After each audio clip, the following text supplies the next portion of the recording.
దేవుని పరిశుద్ధ నామానికి స్తుతి కలుగును గాక. దైవవాకు అనే డైలీ కార్యక్రమానికి ప్రేమతో మిమ్మల్ని ఆహ్వానిస్తూ ఉన్నా. ప్రతి ఉదయమున ఇటు రీతిగా మిమ్మల్ని కలుసుకోవడానికి ప్రభు ఇచ్చిన భాగ్యాన్ని బట్టి దేవునికి మహిమ కలుగునగాక.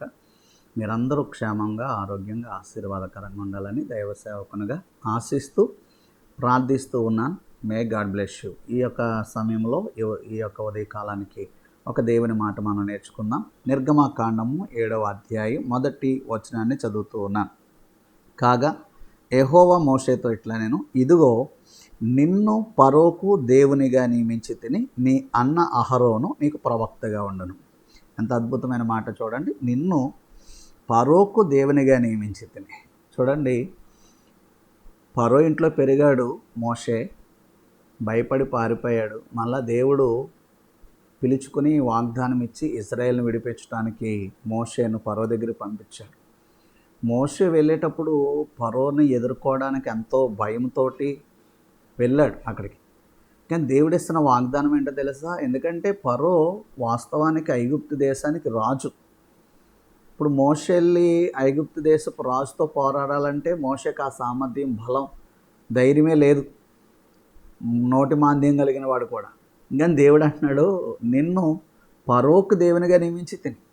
అంటే ఎప్పటికైనా నీ మాటే ఫరో వినాలి తప్ప నువ్వు ఫరో మాట వినవలసిన పని లేదు. ఎంత సామర్థ్యం ఉన్నా, ఎంత గొప్పోడైనా, ఎంత అధికారం కలిగిన వాడైనా, ఎంత సైన్యం కలిగిన వాడైనా నిన్ను ఏం చేయలేడు. నువ్వే ఫరోకి దేవుడువు. ఎంత వండర్ఫుల్ కదండి. బలహీనుడైన మోషేను, మాటమాంద్యము కలిగిన వాడైన మోషేను దేవుడు ఫరోకే దేవుడిగా మోషేని పెట్టాడంట. అంటే ఫరో మీద అధికారం ఎవరికి ఉందంటే మోషేకే ఉందంట. మీకు అర్థమైందా? ఈరోజు మనం చాలాసార్లు అపవాదం చూసి భయపడుతుంటాం, తొందరపడుతుంటాము.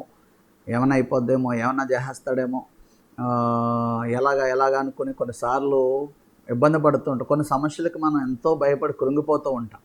కానీ ఒక విషయం తెలుసా? సమస్య కంటే నువ్వే గొప్పవాడివి. నీకు ఎదురయ్యే అపవాది కంటే నువ్వే శక్తివంతుడు. ఎందుకంటే నీ బలం, నీ శక్తి కాదు, నీ వెనుకున్నవాడు లోకంలో ఉన్నవాడిని కంటే బలవంతుడు, గొప్పవాడు. హల్లెలూయా. నీకు బలం ఇచ్చేవాడు, నీకు సామర్థ్యం ఇచ్చేవాడు, నీకు శక్తిని ఇచ్చేవాడు, సమస్తము నీ ద్వారా జరిగించేవాడు. సో నువ్వేం భయపడక్కర్లేదు. అపవాది కంటే నీలో గొప్ప బలం ఉంది, అది దేవుని బలం. ఫరో కంటే మోషేలో గొప్ప అధికారం ఉంది, అది దేవుని అధికారం. ఫరో ఐగుప్తు దేశానికి రాజు అవ్వచ్చు, కానీ మోషే నమ్మిన దేవుడు సర్వ సృష్టికర్త, ప్రపంచానికే రాజు అయిన. దేవునికి మహిమ కలుగునుగాక. సో ఈ లోకంలో జరుగుతున్న పరిస్థితులు, పరిణామాలు చూసి నువ్వేమీ భయపడవు. మోషేను దేవుడు ఫరోకి ఎలాగూ దేవుడిగా నియమించాడో అన్నిటి మీద నీకు అధికారం ప్రభు ఇచ్చాడు. నువ్వు వాటికి రాజు. నీ శత్రువుకు నువ్వే రాజువి. నీ శత్రువు నీ మాటే వింటాడు, అపవాది నీ మాటే వింటాడు. నీకు దేవుడు అట్టి అధికారాన్ని ఇచ్చాడు, అట్టి సామర్థ్యం ఇచ్చాడు. ఏ సమస్య నీ ఎదుట నిలువజాలదు. So you don't worry. నువ్వు దేనికి భయపడవలసిన పనేమీ లేదు.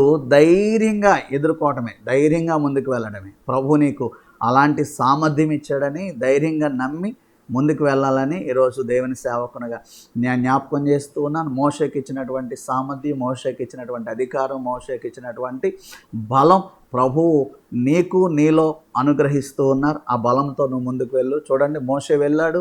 మోషేకి ఎక్కడా అపజయం కలగలేదు. ఫరోని ఓడించి, ఇజ్రాయేలుని విడిపించి, ఎర్ర సముద్రం దాటించి, అరణ్యములో ఇజ్రాయేల్ ప్రజలను పోషించి దేవుడే మోషేకి అన్ని విషయాల్లో జయమిచ్చాడు. సో నువ్వు ఓడిపోవు, నువ్వు గెలుస్తావు. నువ్వే గొప్ప సామర్థ్యం కలిగిన వాడివి. గుర్తుపెట్టుకో. దేవుడి మాటలు దీవించునుగాక.